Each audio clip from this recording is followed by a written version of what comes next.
तो मैं हूं डीके सर और आप लोग देख रहे हैं डीके सर क्लासेज। आज के क्लास के वैज्ञानिक जो प्रश्न हैं वो बहुत ही महत्वपूर्ण हैं और मैं इस बात को कहूँगा कि हम लोग बहुत कम लोग जानते होंगे और रात दिन इस चीज़ को हम लोग अनुभव करते हैं, लेकिन बहुत कम लोग इस वैज्ञानिक प्रश्न को जानते होंगे। चलिए देर ना करते हुए देखते हैं आज का बहुत ही महत्वपूर्ण वैज्ञानिक कारण।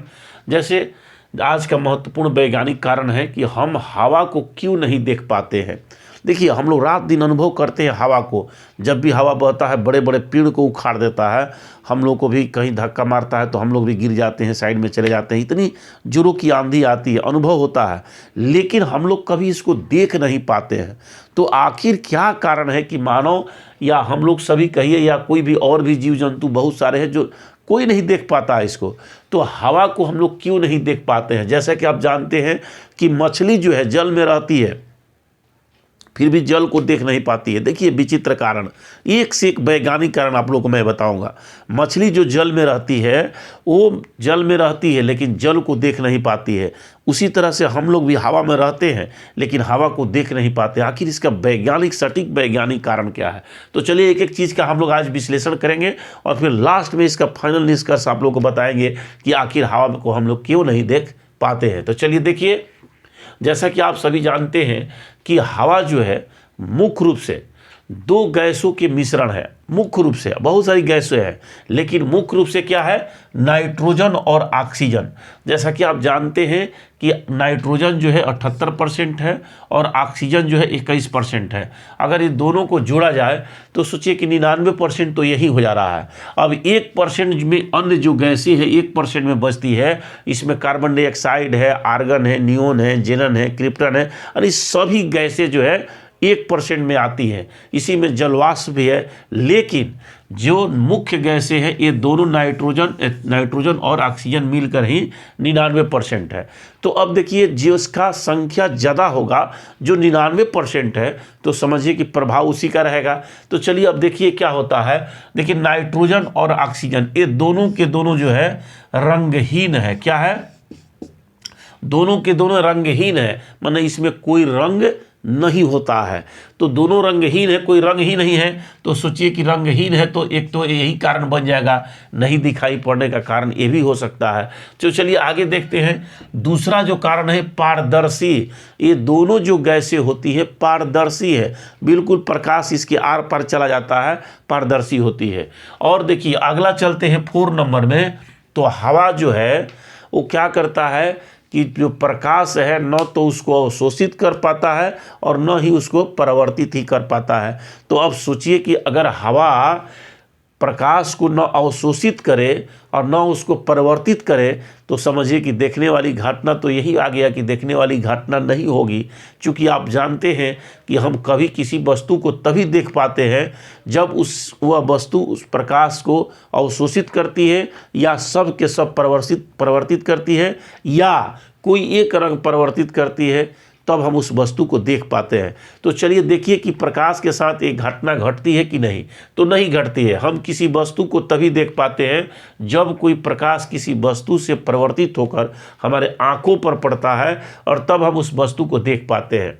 जैसा कि देखिए आप जानते हैं कि 3 स्थिति होता है। अगर कोई वस्तु है और प्रकाश, जैसे इधर से प्रकाश आ रहा है और सभी रंगों के प्रकाश को सबको अवशोषित कर ले तो समझ लीजिए कि यह वस्तु आप सबको अवशोषित कर ले और कोई रंग के प्रकाश उत्सर्जित न करे अपने में से, तो यह वस्तु हमेशा काली दिखाई पड़ती है। यानी काले रंग की जो भी वस्तु है, जैसे देखिए ये वस्तु के देखिए इधर जो है वाइट दिखाई पड़ रहा है लेकिन यह काली दिखाई पड़ रही है। इसका मतलब हुआ कि यह वस्तु जो है उधर से आने वाले सब के सब प्रकाश को अवशोषित कर ले रहा है और कोई भी रंग का प्रकाश उत्सर्जित नहीं कर रहा है, इसलिए काला दिखाई पड़ रहा है।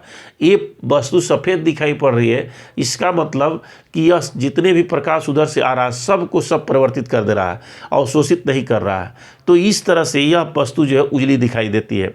अब इसी के अतिरिक्त अगर कोई वस्तु लाल दिखाई दे रही है, कोई काला दिखाई दे रहा है, कोई दूसरे कलर के अलग अलग कलर के दिखाई दे रहा है, तो इसका मतलब कि वो प्रकाश के सभी 7 रंगों के प्रकाश को अवशोषित करके कोई एक रंग के प्रकाश को उत्सर्जित कर देती है और वही प्रकाश परिवर्तित होकर हमारी आंखों पर आती है और तब हम उस वस्तु को देख पाते हैं। लेकिन यहाँ जो है प्रकाश के साथ ऐसी कोई घटना नहीं होती है, न प्रकाश जो है हवा के साथ कोई ऐसी घटना नहीं होती है, न हवा जो है प्रकाश को अवशोषित करता है और न ही उत्सर्जित करता है।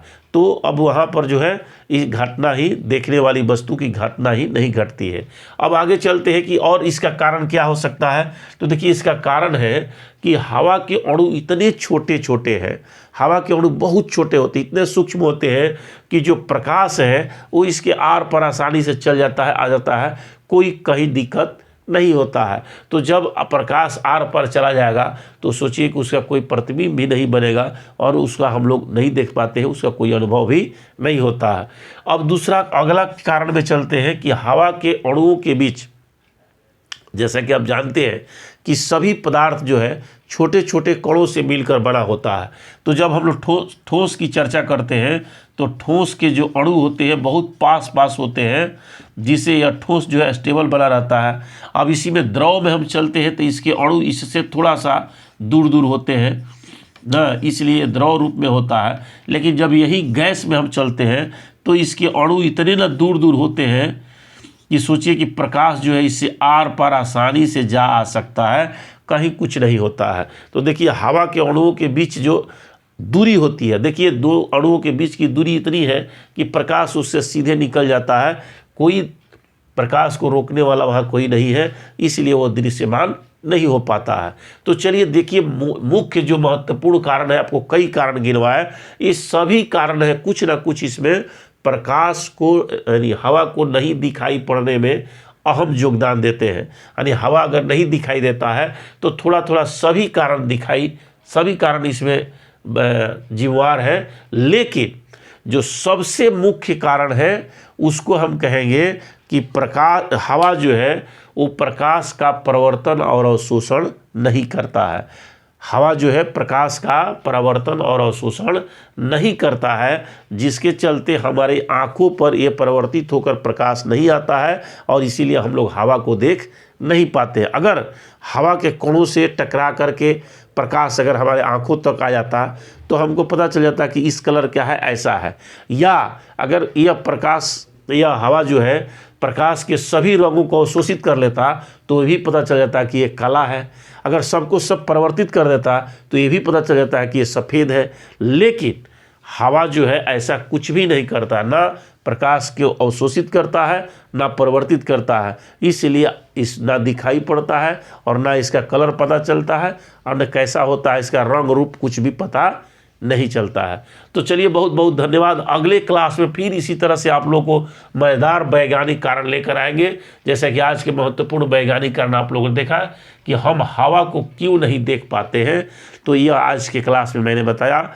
और आप लोगों से थोड़ा सा निवेदन करना चाहेंगे, और सबसे पहले तो सॉरी बोलना चाहेंगे कि आप लोग कुछ दिन क्लास मेरा डिस्टर्ब रहा, कुछ तबीयत मेरा ख़राब था जिसके चलते हम क्लास आप लोगों को नहीं ले पाए। फिर आप लोग क्लास आज से शुरू हो गया है, आप लोग एकदम अनवरत वैज्ञानिक कारण चलेगा, क्लास चलेगा।